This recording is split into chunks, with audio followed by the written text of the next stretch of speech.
Alright, hello everyone, and welcome to some more AD2L action. We've got some Crusader League playoff games here tonight. Illegal X versus Pot of Gluttony, and I am joined by the one and only Milweezy. What's going on? How's it going? Going good, man. I'm happy to be here. Yeah, this should be some really solid Dota. I'm a fan of watching like the Crusader League. I've done it in the past before, even like when not casting, just checking in on the games. I think there's a lot of sleeper players and like sleeper series, and I kind of hope tonight is one of those. Now, see, Licky, that's where you're wrong. Okay, see, you're used to this high MMR gameplay. See, down here in Crusader, we do things a little bit different. Where we got some wacky picks, we got some interesting strategies, and you know what? They work for us. Okay, welcome to the trench tonight, brother, because it's gonna get interesting. Oh yeah, for sure. That is the hope.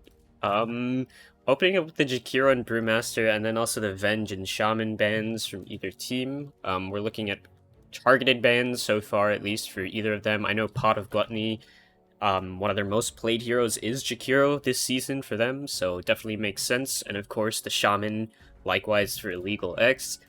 Both teams doing their scouting reports and getting everything all in order for this game. A Ooh, Tusk opener. Tusk. Okay. I mean, I like.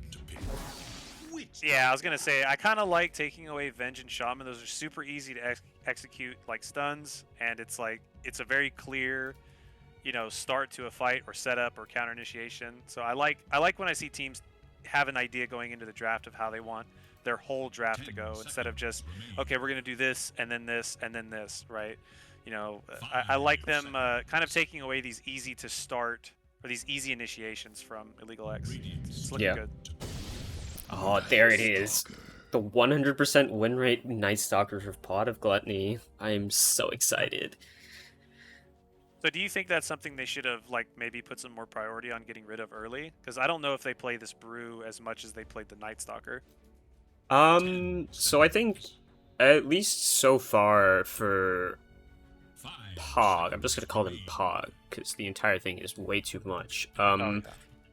They haven't played the Brew as much, at least so far. They have played this Night Stalker very recently, in fact, and have had really great success with it. I definitely think Illegal X should have probably first phase banned that. I think Night Stalker is one of those heroes where if you have like a really good player playing it, it's always worth banning the hero out, since the hero kind of counters like so many different like a vast variety of like what is usually like meta in terms of support or even like mid. But I think that the two heroes they picked right now work really well. I mean, the Tusk Snowball Save and Wraith King. I mean, you've got an extra life. What more could you ask for? Yeah, I think that's kind of what they were thinking. They kind of baited Pog into picking this Night Stalker, and then they just take a carry who doesn't care about being silenced. Yeah, and I mean, at least for illegal, I think if they can draft into like tankier heroes here, I mean they've already got the Tusk and Wraith King, but potentially like a strength mid, if they get rid of the Timber, it's gonna make this Night Stalker less effective, as long as they don't get like any of those like squishy int supports or like a spirit mid. I think definitely you can't go for something like a Storm or an Ember or a Void at this point in the game, since they revealed this Night Stalker so early on. I'd really like Illegal X to ban PA here, because if that's like your train of thought, where you want these like tanky or strength heroes, I'd really like a PA ban. I think Fan of Knives is so good against strength heroes right now. I feel like it could be a very big counter to what they're trying to do, but we'll see what happens. The Razor ban is interesting to me. I don't feel like Razor should be that big of a problem against the two heroes that they currently have, but Yeah, I think they're potentially planning ahead and thinking of picking a melee core. I don't think they should pick it straight out of the banning phase here, since they have the extra pick after the two being revealed, so they'll definitely probably see the entire offlane. But I guess they're just prepping in advance against Illegal X. Let me see, have they played a bunch of Razor? Not that I can see. They don't actually have any Razor? That seems wrong. I feel like they have at least one. Oh no, they have 3 games. Okay, so they've played a little bit of Razor on Illegal X, but I don't know. I don't think it's enough to warrant a ban when there aren't any like obvious heroes in your draft so far. The Axe, though, that is very favored by Illegal X. Not the best win rate, but they have played it quite a bit. I think it's more of a comfort. Sometimes you can have a negative win rate and just be comfortable on a hero, and I think it's sometimes more important, especially, you know, at how would I word this? Especially in more competitive environments where like nerves sometimes take over. Yeah, for sure. I still would like to see this last ban PA. I really think that. Yeah, I don't know. I think that PA goes really well with Night Stalker and Witch Doctor, in my opinion. She's a really good hero here. The Phantom Knives is so strong, but we'll see. Yeah, I think. Maybe they're. Oh, sorry. Go ahead. Oh no, by all means, go. I was gonna say I think Illegal X it doesn't care about it because they have a different idea of where they want to go with their draft than what you and I were talking about. That's kind of what I think happened, but you know, you never know. Yeah, I'm not entirely sure if like the PA is on their radar because of how like generally like weak the hero is. It's kind of like an AM where only if you pick up something like a Dusa does like the AM ping, you're like, oh, we should probably get rid of this. So I don't know if they're like entirely thinking about this or mostly like focusing on their own draft so far. But I think the PA could be quite strong if they pick up more of these like high HP, low armor heroes. And I mean, they're gonna need some nice lockdown to deal with it as well, plus counter damage. Well, I would say, I mean, I know I'm still talking about like the same thing, but I would even ban it as like a bluff, saying like we're gonna pick these more strength-based heroes, and then throw them off by picking something else. Yeah. It would be kind of a wasted ban, but I would looking at these two heroes, if they banned a PA, that's what I would be thinking sitting in the draft. So maybe you try to fake out Pog with your draft, but Ooh, Pugna. okay. Interesting. I'm a Pugna player, so I like it. I like to see it. Let's see. Is this a fresh hero that they're revealing here? Nope, they've played it before. Let's see. Where do they usually put this? I assume it's a flex from how quickly they've picked it, but let's see. Oh, it's just been pause 4 both times, actually. Interesting. I was gonna say, do you think Pugna Night Stalker is a good off lane against this Wraith King Dazzle? I think they still have potential to run over the lane. I mean, they've got, like, I think a stick is mandatory for this Wraith King and Dazzle. Honestly, I just think Night Stalker is just really strong into pretty much anything except, like, save, like, Lifestealer and, like, Ursa. I think are the only two where it's, like, you have to play the lane really well and only go aggressive at, like, certain times. But I think they have potential to walk over them. And Dazzle's honestly super weak. The change to Poison Touch, I mean, the fact that your, like, carry can't proc it means that you have to constantly stay in range, and, like, you're going to be tanking aggro from creeps, and you barely have any health to start with, so, I don't know. Yeah. You also have two kind of, like, save heroes now with the Tusk and Dazzle. I'm not sure how I feel about that. Do like the Centaur, though. Really, really good against Pog.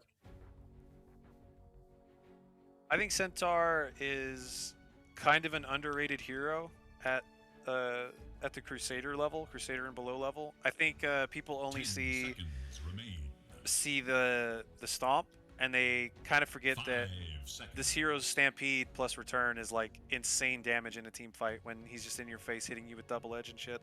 Yeah. Or stuff. Like I think Centaur has way more than just. I actually think the stomp is like the worst part of his kit. Interesting. It is kind of like a slower stun, you know what I mean? Mm-hmm. So like really good players are able to, sometimes they'll get their BKBs off, or they can, if it's a really good support, they can get a save off, like a Shadow Demon, or something like that. Yeah. But Crusader, that ain't happening. You're gonna get stomped every single time. Yeah. I think that's definitely why, like, Centaur isn't usually picked up in more, like, higher level games, and it's generally, like, only when the hero is, like, overtuned do we see it, like, entering pro matches. Otherwise, it's just, like, there's better heroes that, like, do the same job. Ooh, Spectre. Okay. Definitely. I like Spectre. Yeah. I think Um, it's really good if the Spectre goes the Diffusal Ags build. You can just get right on top of this Dazzle. Um, I kind of like Pog strategy because you have the Night Stalker running at you from the front, and then the Spectre in the back lines. So the saving supports are really going to have a lot of pressure on them of like what target they need to save in the fight. yeah, this Stampede I think is gonna be almost used completely exclusively for like defense. It's just gonna be running away, and it's gonna be burnt very quickly in these fights, I think. Honestly, I think if the Spectre like starts off with Echo, splits that up, and then maybe gets like an Orchid against this Dazzle, I Oh yeah. honestly don't know how either like this Tusk or Dazzle even plays the game. Especially like you said, Night Stalker is also there in the equation, so there's just so much for them to deal with right now. I don't know if I like the Orchid, or I should say, I don't know if I've ever really tried Orchid too much on Spectre. I've played around with it a bit. I like the Diffusal for the slow and the catch. Because Centaur and Wraith King without mana, like they're not going to do anything. And obviously Dazzle and Tusk without mana, you can't save people. Um, I like the Diffusal as well on Spectre because let's say Dazzle is separated and Spectre haunts the Dazzle, he'll never get to the fight because of the Diffusal slow plus the Dagger slow. Like, he'll never be able to join. They have to burn Stampede even earlier than they initially wanted to in a fight just for Dazzle to get with the group. So if she does go Diffusal, Dazzle has to like hug their carries, which is not what you want. Yeah. I think mostly people just go for the Orchid because like Echo Saber has been such a meta item right now, and it's just so easy to disassemble it. But I mean, Spectre Diffusal is a staple. They get rid of the Sniper as well. I I think honestly, they're that's I interesting. think Illegal X is just saying like we don't want you guys to prevent us from going high ground if we get a lead. Yeah, because they have like Pugna as the high ground defense. That's really it right now. Yeah. What do you want Wolf to, I Doctor's guess, not bad either. see from the pick here from Illegal X for their mid? What do you think they need to round out their draft? They need something that can clear waves from a distance. They have 2 strength melee cores and nothing that can clear waves. Okay, Illegal Viper. Okay, there we go. That has not Yeah, been banned, and you've picked a Spectre. That's an easy yeah. pickup for them. I don't like the Viper pick personally because I feel like it's kind of like an immobile hero. I would have rather have seen like I don't know. I'm trying to think. Lena's bad. They banned Zeus. I don't know. I think they just needed a carry that's gonna be able to clear waves pretty quickly from a distance. I think Illegal X's high ground is okay between the... Well, actually, they don't really have anything. It's just Viper. They kind of have to all in. Yeah, they're looking for, I think, a really early timing here. And if they don't get it, then they're going to be in a bit of trouble. I think Pog has a really strong draft just with these 4 heroes, and it opens up the possibility for a lot of other things. Weaver. Oh, is this... Are they going mid Pugna 4 Weaver? Let's see.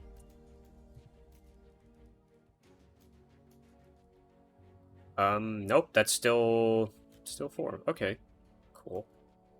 So it's a mid-weaver? The names are different than what I'm used to seeing, so let me take a moment to find out what this is. Yes, it is a mid-weaver, that's correct. Yeah. I mean, I think for the Night Stalker, the Pugna being in the lane is better than the Weaver being there, because it adds that extra like tower push during the daytime, and at night they're just gonna shred through that tier 1 bottom. But the mid Weaver pick, I feel like this Weaver is gonna have a really bad time against this Viper. Yeah, I honestly don't know what the Weaver does. I mean, I think if Viper just buys a sentry and places it down, the Weaver kind of just can't do anything at all. You're just relying on like Shikuchi to get last hits, and then you have to kind of just AFK until you have your next one.